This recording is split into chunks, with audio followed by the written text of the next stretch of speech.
Libra, handa ka na bang buksan ang daloy ng kasaganaan sa iyong buhay? Ang universo ay tahimik na inihahanda ang perpektong sandali para sa iyo. Enero 20 tandang bawas 21, isang oras ng banal na pagkakasundo kung saan nagsasama ang balanse at kasaganaan. Ngunit may isang lihim, isang ritual na nagtataglay ng susi upang maipakita ang yaman at mga oportunidad na matagal mo nang hinahanap. Isipin mo na ikaw ay nakatayo sa gilid ng isang bagong kabanata, kung saan ang mga pinto ng kasaganaan ay maluwag na nakabukas. Hindi lamang ito isang kahilingan, ito ay ang iyong tadhana na tumatawag. Yakapin ang lakas ng mga bituin at ang mahika na nasa loob mo habang ibinubukas namin ang ritual upang mag-anyaya ng pangmatagalang kasaganaan sa iyong buhay. Libra, ang iyong paglalakbay ay laging tungkol sa balance, sa pagitan ng pag-ibig at trabaho, kapayapaan at passion. Ngunit pagdating sa kasaganaan, naramdaman mong minsan ay nawawala ang tamang timbang. Ang universo ay bumubulong na ngayon ang tamang oras upang ialin ang iyong enerhiya sa kasaganaan. Ang Enero 20 tandang bawas 21 ay nagsisilbing isang espesyal na sandali sa iyong landas, isang celestial na bintana kung saan ang kasaganaan ay maaaring dumaloy ng malaya sa iyong buhay. Ito ay isang oras hindi lamang para mag-wish ng tagumpay, kundi para aktibong tawagin ito sa pamamagitan ng lakas ng ritual. Habang ang araw at mga bituin ay kumikinang ng kanilang liwanag, mayroon kang kakayahang baguhin ang iyong enerhiya at makaakit ng yaman at mga oportunidad na nararapat sa iyo. Sa banal na sandaling ito, ibubunyag namin ang isang ritual na nilikha para sa iyo, isang Libra, na alam na ang balanse at kagandahan ng susi. Buksan ang iyong puso at isipan sa mahika ng universo dahil ang kasaganaan ay naghihintay na iyong kunin. Ang lakas ng Libra at kasaganaan. Bilang isang Libra, ikaw ay pinamumunuan ng Venus, ang planeta ng pag-ibig, kagandahan, at kasaganaan. Ang koneksyong ito ay nagbibigay sa iyo ng likas na pag-unawa sa daloy ng enerhiya, lalo na pagdating sa yaman at kasaganaan. Ang mga Libra ay natural na tagapag-ayos, alam nila kung paano lumikha ng balanse sa mga relasyon, karera, at pananalapi. Ngunit, minsan, ang kasaganaan ay tila isang mahirap abuting puwersa, dumadaan at nawawala sa iyong mga kamay kahit anong pagsusumikap mo. Ngunit narito ang lihim, ang kasaganaan ay hindi lamang tungkol sa masigasig na paggawa, ito ay tungkol sa pagkakatugma. Ang Venus, ang iyong celestial na tagapamahala, ay hindi lamang namamahala sa pag-ibig, siya rin ang puwersang gumagabay sa material na yaman. Ang iyong kakayahang makaakit ng yaman ay nakasalalay sa iyong balansing kalikasan. Kapag lumikha ka ng armonya sa loob mo at sa iyong paligid, nagiging puwang para sa kasaganaan na dumaloy. Kapag ang Libra ay inaligin ang kanilang panloob na enerhiya sa panlabas na mundo, ang kasaganaan ay nagiging natural na extension ng kanilang pagkatao. Sa iyong likas na pakiramdam ng katarungan, kagandahan, at pagkamakatarungan, ikaw ay higit pa sa kakayahang mag-manifest ng kasaganaan. Hindi ito tungkol sa pangarap lang, ito ay tungkol sa pagiging isa sa enerhiya ng kasaganaan na inaalok na ng universo. Ang mga bituin ay nag-aalin, Libra, at ang universo ay handa nang dalhin sa iyo ang tagumpay na nararapat sa iyo. Ang pag-aayos ng ritual. Upang mag-anyaya ng kasaganaan sa iyong buhay, mahalaga na lumikha ng tamang kapaligiran, isang banal na espasyo kung saan ang enerhiya ng universo ay makakapag-ayos sa iyong enerhiya. Ang ritual na ito ay partikular na dinisenyo para sa Libra na may focus sa balanse at kagandahan. Hindi lang ito tungkol sa paggawa ng isang aksyon, ito ay tungkol sa pag-alin ng iyong isipan, katawan, at espiritu sa abundant na enerhiya na nakapaligid sa iyo. Hakbang 1, pag-aayos ng iyong espasyo. Magsimula sa paglilinis ng iyong kapaligiran. Ang kasaganaan ay lumalago sa malinis at bukas na espasyo. Gumamit ng sage o palo santo upang linisin ang hangin, alisin ang anumang natitirang negatibong enerhiya. Magpasindi ng ilang nakaka-relax na insenso, lavender o sandalwood ay perpekto upang itakda ang tamang mood. Siguraduhin na ang iyong espasyo ay malaya sa kalat, dahil ang kalat ay maaaring humadlang sa daloy ng enerhiya. Maghanap ng isang tahimik na sulok sa iyong bahay kung saan maaari mong ikonekta ang iyong sarili sa iyong paligid at sa universo. Hakbang 2, paghahanda ng iyong mga kasangkapan. Ngayon, magtipon ng mga kasangkapan na tutulong sa iyo upang ma-channel ang iyong mga intensyon. Kailangan mo ng isang berdeng kandila na kumakatawan sa paglago, kasaganaan, at yaman. Citrine o jade crystals para sa pagpapakita ng yaman at mga oportunidad. Isang maliit na mangkok ng mga barya upang kumatawan sa daloy ng pera. Isang timbangan, kahit maliit lang, bilang simbolo ng pangangailangan ng libra para sa balanse. Ang mga bagay na ito ay makakatulong sa pag-focus ng enerhiya sa panahon ng ritual, ngunit tandaan, ang pinakamahalagang elemento ay ang iyong paniniwala at intensyon. Hakbang 3, pag-set ng iyong intensyon. Habang inaayos mo ang mga kasangkapan, maglaan ng ilang sandali upang mag-focus sa iyong sarili. Isara ang iyong mga mata at huminga ng malalim. I-visualize ang kasaganaan na nais mong makaakit, ang mga oportunidad, ang kalayaan sa pinansyal, at ang kasaganaan ng pag-ibig at kapayapaan. Isipin mong dumarating sa iyo ang mga hiling na bagay ng walang hirap, dumadaloy ng malaya sa iyong buhay tulad ng isang ilog.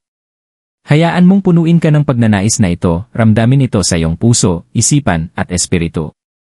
Hawakan ang vision na ito habang inilalagay mo ang mga item sa iyong harapan. Hakbang 4, pagsisindi ng kandila. Kapag handa na ang lahat, sindihan ang berdeng kandila. Habang kumikislap ang apoy, sabihing malakas ang mga salitang ito. Tinatawag ko ang universo, Venus, at ang mga puwersa ng kasaganaan na mag-alin sa aking enerhiya. Binubuksan ko ang aking sarili upang tanggapin ang lahat ng para sa akin. Ang kasaganaan ay dumadaloy sa aking buhay ngayon. Ako ay nararapat, ako ay karapat-dapat, at ako ay handa. Mag-focus sa apoy habang ito ay nasusunog, hayaan mong kumatawan ito sa pag-alab ng iyong mga pagnanasa. Magtiwala na ang hakbang na ito ay magpapadala ng iyong mga intensyon sa universo. Ang proseso ng ritual. Ngayon na ang iyong espasyo ay handa at ang iyong intensyon ay nakaset na, oras na upang pumasok sa puso ng ritual. Ang prosesong ito ay dinisenyo upang ialin ang iyong panloob na enerhiya sa mga abundanteng puwersa ng universo. Magtiwala na ang bawat hakbang na iyong tatahakin ay magdadala sa iyo ng mas malapit sa iyong kasaganaan. Tandaan, hindi lang ito tungkol sa mga pisikal na aksyon, ito ay tungkol sa iyong focus, iyong intensyon, at iyong koneksyon sa banal. Hakbang 1, mag-meditate at i-ground ang iyong sarili. Bago ka magsimula ng anumang pisikal na aksyon, mahalaga na i-center ang iyong enerhiya. Umupo ng komportable sa harap ng iyong ritual setup. Huminga ng malalim, mag-inhale sa iyong ilong at mag-exhale sa iyong bibig. Sa bawat hinga, palayain ang anumang tensyon, kaba, o negatibong mga iniisip na maaaring nakakaabala sa iyong isipan. Isara ang iyong mga mata at imaginin mong ikaw ay napapalibutan ng malambot na gintong liwanag. Ang liwanag na ito ay kumakatawan sa kasaganaan, init, at kaligtasan. Ramdamin ito na bumabalot sa iyo, nag-ugnay sa iyo sa lupa habang ikinokonekta ka nito sa abundanting daloy ng universo. Hakbang 2, affirmations para sa kasaganaan. Kapag ikaw ay pakiramdam na kalmado at nakasenter, magsimula ng ulitin ang iyong mga affirmation para sa kasaganaan. Sabihin ito ng malakas o sa iyong isipan, ngunit sabihin ito ng may kumpiyansa at paniniwala. Hayaan mong mag-resonate ang mga salitang ito sa iyong puso. Ako ay nakaalin sa enerhiya ng kasaganaan. Ang yaman ay dumadaloy ng malaya at walang hirap sa aking buhay. Nagtitiwala ako sa universo na magdadala sa akin ng lahat ng nararapat sa akin. Ako ay karapat-dapat sa pinansyal na kasaganaan at tagumpay. Habang binibigkas mo ang bawat affirmation, i-visualize ang mga salitang ito na nagiging isang stream ng enerhiya na kumokonekta sa apoy ng berdeng kandila. Ipagpag ang enerhiya, paikutin ito sa paligid mo, at pagsamahin sa apoy, lumiliwanag at lumalakas. Hakbang 3, pag-visualize ng kasaganaan. Ngayon, maglaan ng oras upang i-visualize kung ano ang kasaganaan sa iyong buhay. I-picture ang iyong sarili na namumuhay ng buhay na iyong nais, libre mula sa mga alalahanin sa pera, napapaligiran ng kasaganaan, at puno ng mga oportunidad na nagdudulot ng kagalakan at kasiyahan. Isipin mong dumarating sa iyo ang kasaganaan sa mga hindi inaasahang paraan, sa pamamagitan ng mga bagong trabaho, investments, o mga regalo mula sa mga mahal sa buhay. Imahinahin ang pakiramdam ng seguridad, kapayapaan, at pasasalamat na hatid ng kasaganaan sa iyong buhay. Hayaan mong magtagal ang vision na ito ng ilang minuto. Ramdamin ang mga emosyon na kaakibat nito, pasasalamat, kapayapaan, kasiyahan. Alam mong ang universo ay nagsisimula ng ialin ang sarili nito sa iyong vision. Habang hawak mo ang pag-isip na ito, sabihin ang mga salitang ito ng malakas. Tinanggap ko na ang kasaganaan sa aking buhay ngayon. Tinatanggap ko ang kasaganaan sa lahat ng anyo at ako ay handa ng tumanggap. Hakbang 4, pag-focus sa timbangan. Sunod, kunin ang maliit na timbangan na iyong inihanda. Libra, bilang tanda ng balanse, mahalaga na mapanatili mo ang equilibrium hindi lang sa iyong pisikal na buhay kundi pati na rin sa iyong enerhiya. Hawakan ang timbangan sa iyong mga kamay at i-visualize ito bilang simbolo ng balanse sa pagitan ng iyong material at espiritual na pangangailangan. Ilagay ang isang barya sa bawat gilid ng timbangan at panoorin ito habang ang timbangan ay bumabalanse. Mag-focus sa enerhiya ng balanse at katarungan. Ang timbangan na ito ay kumakatawan sa pangako ng universo ng pantay na balik para sa enerhiyang iyong ini-invest. Alam mong lahat ng iyong ibinuhos, ang iyong mga pagnanasa, intensyon, at mga aksyon ay babalik sa iyo, pinarami at sa perpektong harmony. Hakbang 5, pagtatapos ng ritual. Kapag natapos mo na ang ritual, magpasalamat sa universo para sa kasaganaan na papunta na sa iyo. Patayin ang kandila, ngunit huwag patayin ang enerhiya nito. Hayaan mong ang natitirang liwanag ay kumatawan sa iyong bukas na koneksyon sa kasaganaan. Ilagay ang mga barya na ginamit mo sa isang espesyal na lugar, sa iyong altar o sa isang espasyo kung saan mo iniingatan ang iyong mga layunin sa pinansyal. Ang ritual ay nagsimula ng daloy ng enerhiya, ngunit ang iyong trabaho ay nagsisimula pa lamang. Ang pagkakasundo ng Libra sa kasaganaan. Ngayon na natapos na ang ritual, oras na upang pagnilayan ang malakas na pagkakasundo na iyong nilikha. Libra, ang iyong natatanging kakayahan na magdala ng balanse ay ang iyong pinakamalaking lakas, at ito ang nagpapalayo sa iyo pagdating sa pagpapakita ng kasaganaan. Ngunit paano nga ba gumagana ang pagkakasundong ito, at ano ang nagpapalakas nito? Ang Libra ay pinamumunuan ng Venus, ang planeta ng pag-ibig at kagandahan, na nagdadala ng likas na enerhiya ng kasaganaan sa iyong buhay. Hindi ka lang naghahanap ng material na yaman, ang iyong esensya ay nakaalin sa enerhiya ng armonya, kapayapaan, at balanse. Kapag nag-focus ka sa mga aspetong ito, lilikha ka ng perpektong kapaligiran para sa kasaganaan na pumasok. Gayunpaman, nangangailangan ito na lubos mong maunawaan at yakapin ang kapangyarihan ng balanse. Ang balanse ay hindi lamang tungkol sa iyong panlabas na buhay, nagsisimula ito sa loob. Kapag natagpuan mo ang balanse sa iyong mga pag-isip, emosyon, at aksyon, binubuksan mo ang pintuan para sa kasaganaan na dumaloy sa iyo. Ang kasaganaan ay hindi lilitaw sa isang vacuum, kailangan mong ialin ang iyong panloob na mundo sa iyong mga pagnanasa. Maglaan ng sandali upang suriin kung saan ka maaaring mawala ng balanse sa iyong buhay. Baka ikaw ay nakakapit pa sa mga takot sa pera o mga limitadong paniniwala. Baka nararamdaman mong ikaw ay hindi konektado sa kasaganaan na nakapaligid sa iyo. Kung oras na upang pakawalan ang mga negatibong pag-isip. Sa paggawa nito, nagiging handa kang magbigay daan para sa kasaganaan na natural na dumaloy sa iyong buhay. Ang enerhiya ng kasaganaan ay hindi isang bagay na kailangan mong habulin, ito ay isang bagay na kailangan mong ialin. Ang likas na instinct ng Libra ay magdala ng balance sa bawat sitwasyon, at ito ay sumasaklaw sa pananalapi, mga relasyon, at karera. Kapag na-harmonize mo ang iyong panloob at panlabas na mundo, ang kasaganaan ay susunod. Sa pag-unawang ito, Libra, maaari mong yakapin ang mga oportunidad na darating sa iyong daan. Magtiwala na ang iyong mga aksyon, na pinagsama sa enerhiyang iyong tinawag sa pamamagitan ng ritual, ay makaakit ng mga pinansyal na gantimpala na iyong hinahanap. Sa pamamagitan ng pagiging tapat sa iyong tunay na sarili, at pagpapanatili ng balanse sa lahat ng aspeto ng iyong buhay, ang universo ay tutugon ng mga oportunidad at kasaganaan. Habang ikaw ay sumusulong, panatilihin bukas ang iyong puso at mag-focus sa iyong isipan. Ang kasaganaan ay paparating na. Magtiwala sa proseso at magtiwala sa iyong sariling kakayahan na magdala ng balanse at tagumpay sa iyong buhay. Mga senyales ng kasaganaan at pagbabago. Matapos ang ritual at ang iyong enerhiya ay nakaalin na sa universo, ang susunod na hakbang ay maging mapagmatsyag sa mga senyales na ang kasaganaan ay papalapit na. Mahalaga na manatiling alerto at bukas sa mga banayad na pagbabago na magaganap sa iyong buhay. Ang universo ay nagsasalita sa atin sa mga bulong, at madalas, ang mga senyales ng kasaganaan ay dumarating sa mga hindi inaasahang paraan.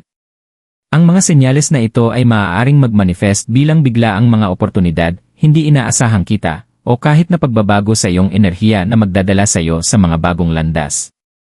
Bilang isang Libra, ikaw ay likas na nakatune sa daloy ng enerhiya sa iyong paligid. Magtiwala sa iyong kutob dahil ito ang maggagabay sa iyo kapag dumating na ang tamang panahon. Narito ang ilang mga senyales na ang universo ay tumutugon sa iyong ritual. Nagsisimulang lumitaw ang mga oportunidad. Marahil ay matagal ka nang naghihintay ng promosyon, bagong oportunidad sa negosyo, o pagkakataon na mag-invest sa isang makabuluhang bagay. Bigla ang tamang mga pinto ay magbubukas, kadalasan ay walang abiso. Malalaman mong tama na ang oras dahil lahat ng bagay ay tila dumadaloy ng walang kahirap-hirap. 2. Pagtaas ng daloy ng pera. Maaaring mapansin mong may maliit ngunit tuloy-tuloy na pagtaas sa iyong kita, maging ito man ay isang bagong side job, hindi inaasahang mga bonus o mga regalo mula sa iba. Ito ay mga senyales na ang enerhiya ng kasaganaan ay nagsisimula ng magtrabaho pabor sa iyo. 3. Mga bagong koneksyon. Ang kasaganaan ay hindi lamang tungkol sa pera, ito rin ay tungkol sa mga tamang tao na pumapasok sa iyong buhay. Maaaring makatagpo ka ng isang tao na makakatulong sa iyong karera o mga layunin sa pinansyal o makakabuo ng mga koneksyon na magdadala ng bagong mga oportunidad. 4. Pagbabago sa mindset. Isa sa mga pinakalinaw na senyales na ang kasaganaan ay umaalin sa iyo ay ang pagbabago sa iyong sariling mindset. Magsisimula kang makaramdam ng higit na kumpiyansa tungkol sa iyong pinansyal na kalagayan at lalakas pa ang iyong paniniwala sa kasaganaan. Habang ang mga senyales na ito ay lumalabas, tandaan na ang universo ay gumagana sa mga misteryosong paraan. Manatiling matiisin, maging alerto, at magtiwala na ang kasaganaan na iyong hinihiling ay malapit nang dumating. Tapos na ang ritual, ang enerhiya ay nagsimula na, at ngayon ay nag-aalin na ang universo sa iyong mga pagnanasa. Libra, binuksan mo na ang mga pinto ng kasaganaan sa pamamagitan ng pagtawag sa abundanteng enerhiya na matagal nang naghihintay ang universo upang maiparating sa iyo. Ngunit tandaan, ang kasaganaan ay hindi lamang isang beses na pangyayari, ito ay isang patuloy na daloy na nangangailangan ng iyong aktibong partisipasyon. Ang ritual ay tumulong sa iyo upang maalin sa ritmo ng universo, ngunit nasa iyo na upang mapanatili ang enerhiya. Habang sumusulong ka, tandaan na ang iyong mga likas na katangian bilang Libra, balanse, katarungan, at kagandahan, ay siyang mga kalidad na nagiging dahilan kung bakit karapat-dapat ka sa lahat ng kasaganaan na dumarating sa iyo. Magtiwala na ang iyong mga aksyon, kasama ang iyong intensyon at ang suporta ng universo, ay magdadala sa iyo sa pinansyal na tagumpay at personal na kasiyahan na iyong hinahanap. Manatiling mapagmatsyag para sa mga senyales ng kasaganaan na malapit nang magbukas. Bawat oportunidad, bawat pagbabago sa iyong pinansyal na enerhiya, ay isang salamin ng iyong kakayahang i-manifest ang iyong mga pagnanasa. Ang universo ay tumutugon sa iyong paniniwala, at habang patuloy kang nagtitiwala sa proseso, mas marami pang kasaganaan ang dadaloy sa iyong buhay. Libra, huwag mag-atubiling kumilos kapag lumitaw ang mga senyales. Yakapin ang mga bagong oportunidad na darating sa iyo, maliit man o malaki. Ang kasaganaan ay hindi lang isang beses kumakatok, ito ay dumadaloy kapag ikaw ay nananatili sa tamang alignment sa ritmo ng universo. Panatilihing bukas ang iyong puso at malinaw ang iyong isipan, at tandaan na ang universo ay patuloy na makikipagtulungan sa iyo, nagdadala pa ng mas maraming kasaganaan sa iyong buhay. Naset mo na ang intensyon, nagawa mo na ang trabaho, at ngayon ay oras na para tanggapin. Ang kasaganaan ay iyon na, magtiwala sa iyong kakayahang i-manifest ito.